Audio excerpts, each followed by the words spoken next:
ઉદાહરણ નંબર 4 ઉર્જાના એસઆઈ એકમ જૂલ બરાબર કેજી મીટર સ્ક્વેર સેકન્ડ -2 અને તે જ રીતે વેગ v માટે મીટર પ્રતિ સેકન્ડ, પ્રવેગ a માટે મીટર પ્રતિ સેકન્ડ સ્ક્વેર છે. નીચે આપેલ સૂત્રો પૈકી કયા સૂત્રો પરિમાણિક દ્રષ્ટિએ ગતિ ઉર્જા માટે તમે ખોટા ઠેરવશો? હવે જે છે આપણને ગતિ ઉર્જાના સૂત્ર માટેની વાત કરી છે. તો સૌથી પહેલા જૂલ બરાબર કેજી મીટર સ્ક્વેર સેકન્ડ -2 ને આપણે જરા લખી દઈએ. તો કેજી શું છે? દળ. તો દળ માટે લખાય આપણાથી m બરાબર છે. મીટર સ્ક્વેર આ શું હશે? લંબાઈ. તો મીટર માટે લખી દઈએ લંબાઈ. એનો પણ શું આપ્યો છે? વર્ગ. સાથે શું આપ્યું છે? સેકન્ડ -2. તો સેકન્ડ શું છે? સમય. તો t માટે લખી દઈશું આપણે, અથવા તો અહીંયા જે પ્રમાણે આપ્યું છે s-2 પ્રમાણે આપણે સમય માટે t-2 લખી દઈશું. તો ટૂંકમાં ઉર્જા માટેનું પરિમાણિક સૂત્ર થઈ ગયું m1 L2 t-2. બરાબર છે. હવે આ પ્રમાણેનું સૂત્રો નીચે પૈકી કયામાં નથી આવતા? બરાબર છે. ખોટા ઠેરવવાની વાત કરવામાં આવે છે. બરાબર છે. ઓકે. તો એક પછી એક a, b, c, d અને e આ ચારે પાંચને આપણે એક પછી એક ચકાસવાનું છે. ઓકે. સૌથી પહેલા a ની વાત કરીએ તો m² અને v³. m² અને v³ આપણને આપ્યું છે સવાલમાં કે m શેના માટે છે? દળ. v શેના માટે છે? વેગ માટે. તો m² એટલે દળનો પણ વર્ગ, v એટલે કે l/t એનો પણ ઘન. તો અગર લખવામાં આવે તો m² l³ અને t-3 થશે. બરાબર છે. આવવું જોઈએ આ પ્રમાણે. તો m1 L2 t-2 નથી આવતું, એટલે આ a જે છે ખોટું આવશે. પરિમાણના દ્રષ્ટિએ આ કેવું આવશે? ખોટું.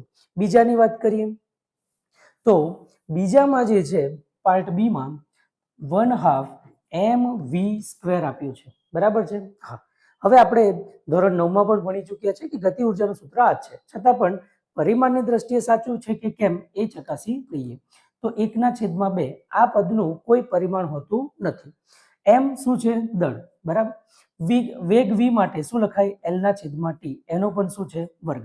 તો લખાય આપણાથી m l² અને t ક્યાં છે? નીચે તરફ. બરાબર છે.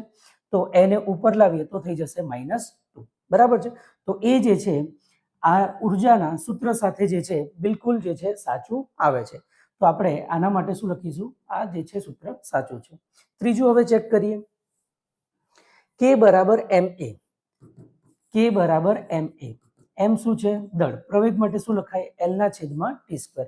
તો આને ઉપર લાવીએ m l t-2. તો અહીં l કેટલા છે? 2. અહીંયા કેટલા છે? 1. એટલે આ પણ ખોટું. બરાબર છે. હવે જે છે d માટે આપણે ચેક કરીએ. d માટે ચેક કરીએ તો આમાં આપ્યું છે 3/16 mv².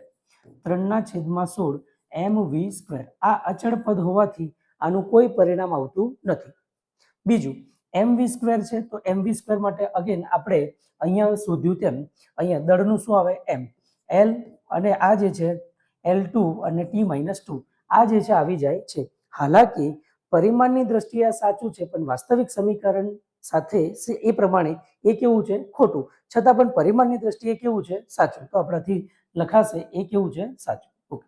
હાલાકી સૂત્ર ખોટું છે, પણ પરિમાણિક દ્રષ્ટિએ કેવું છે? સાચું. ચોથું પાંચમું k બરાબર 1/2 mv² વત્તા ma.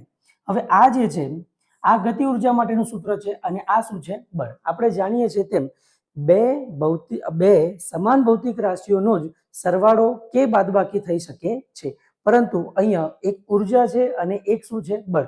તો તેનો જે છે સરવાળો થઈ શકતો નથી. તો આ પારિમાણિક દ્રષ્ટિએ એને સોલ્વ કરવાની કોઈ જરૂર નથી. આપણે કહી શકીએ કે a, c અને e આ ત્રણે પરિમાણની દ્રષ્ટિએ કેવા છે? ખોટા. હાલાકી વાસ્તવિક સમીકરણ એક જ છે આપણી પાસે. કયું છે?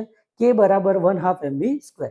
હાલાકી પરિમાણની દ્રષ્ટિએ d પણ સાચું છે, પણ વાસ્તવિક જે છે સમીકરણ એક જ આપણું સાચું છે. ઓકે.